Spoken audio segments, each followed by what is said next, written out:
One of the main reasons people tell me they don't want to leave a position outside of financial security is lack of clarity and confidence around what to do. This feeling can 100% be remedied if you are ready to do the work. There is no quick fix to finding a job or advancing in your career, but being strategic and doing the work will pay off. If you're ready to work, let's go.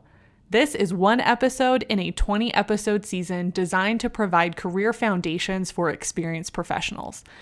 We are going to give you the tools to find clarity and confidence, help you with your resume, give you simple interview strategies, known job search strategies, negotiation tactics, and more, all with an experienced professional in mind. My name is Julia, and I'm the career strategist behind the Ride the Tide Collective podcast, where we equip ambitious professionals to strategize and take action to advance their career.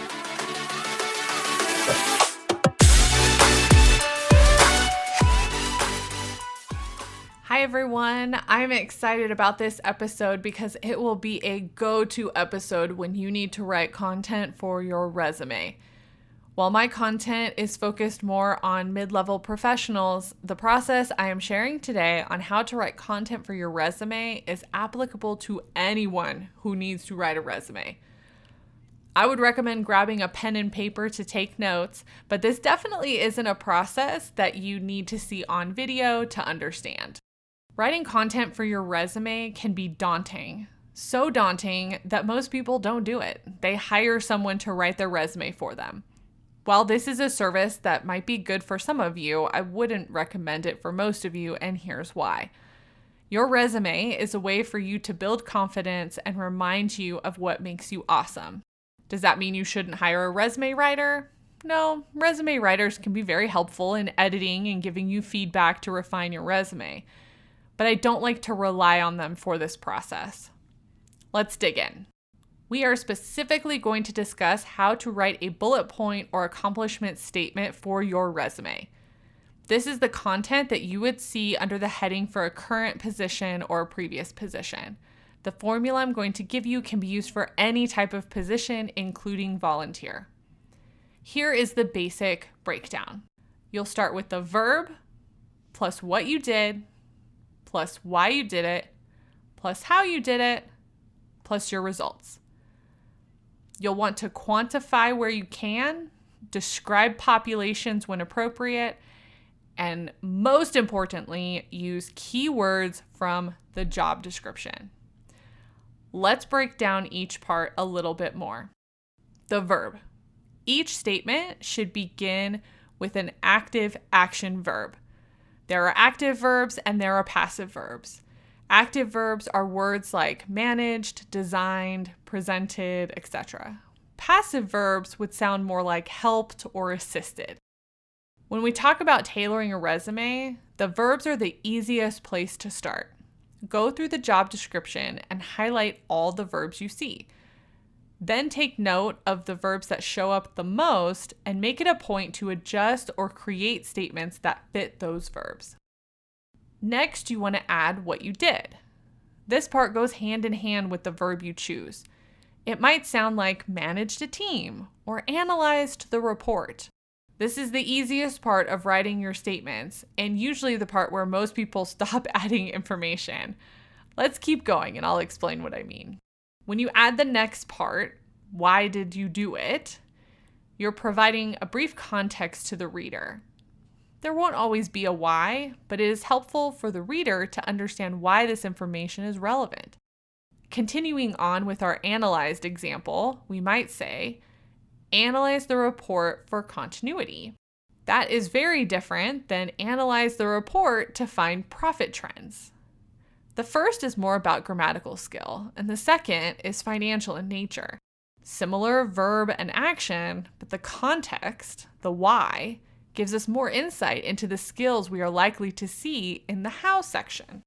The most important part of your statement is the how.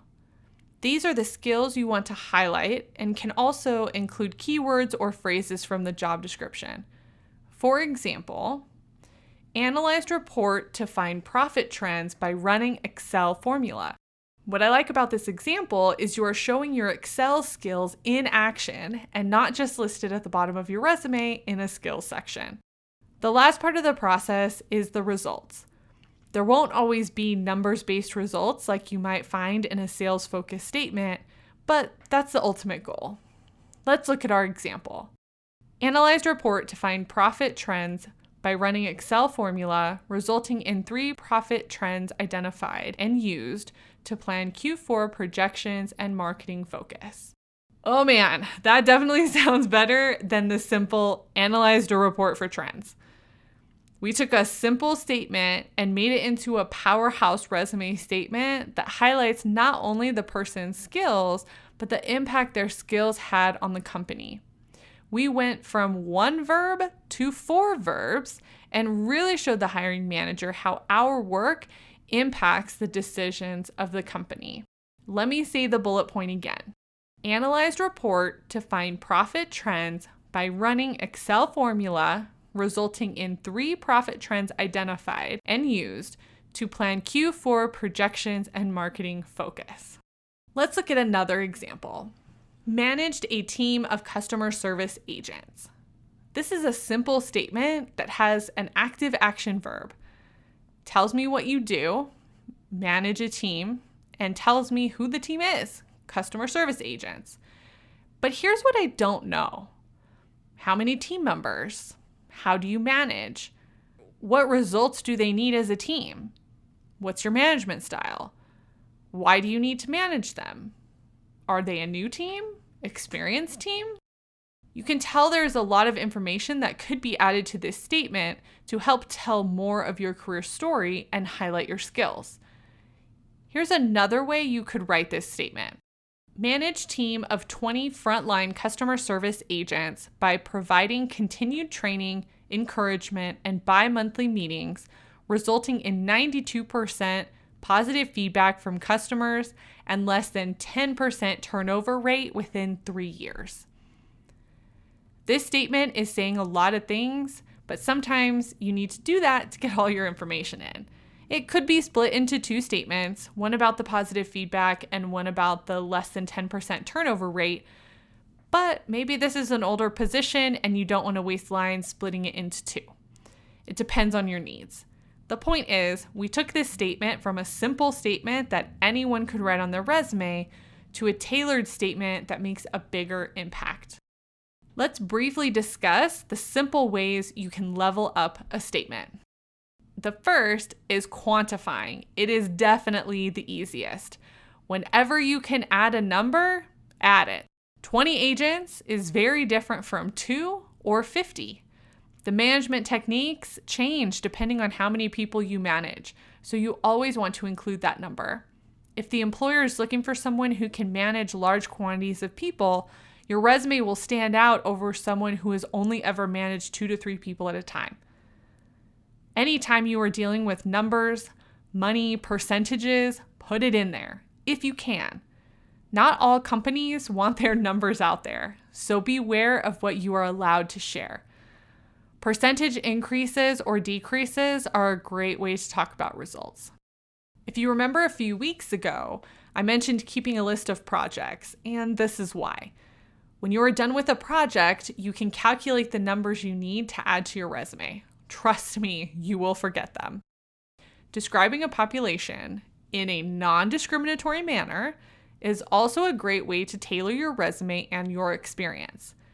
In our previous example, we described the agents as frontline customer service agents.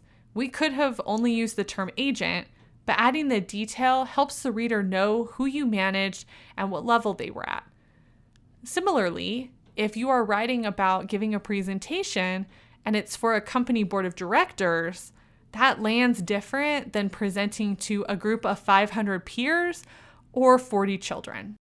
While writing in this way may seem daunting, I found that most people can verbally describe their work in such a way that they can translate it into an accomplishment statement. This is especially useful for people who are more auditory or verbal in nature. I recommend using a speak-to-text feature or simply recording yourself talking about your position or project, and you will be surprised how much information you share. There you have it, the best way to write content for your resume. I'll be putting together a resume guide soon, so go to the website, ridethetidecollective.com, to get on the mailing list so that you're the first to know when it's available. I will have sheets that break down this process and provide more examples than I did here today. I want to note that I do not provide resume editing services unless you are an established client. As always, if you have any questions, please connect with Ride the Tide Collective on Instagram, LinkedIn, or Facebook.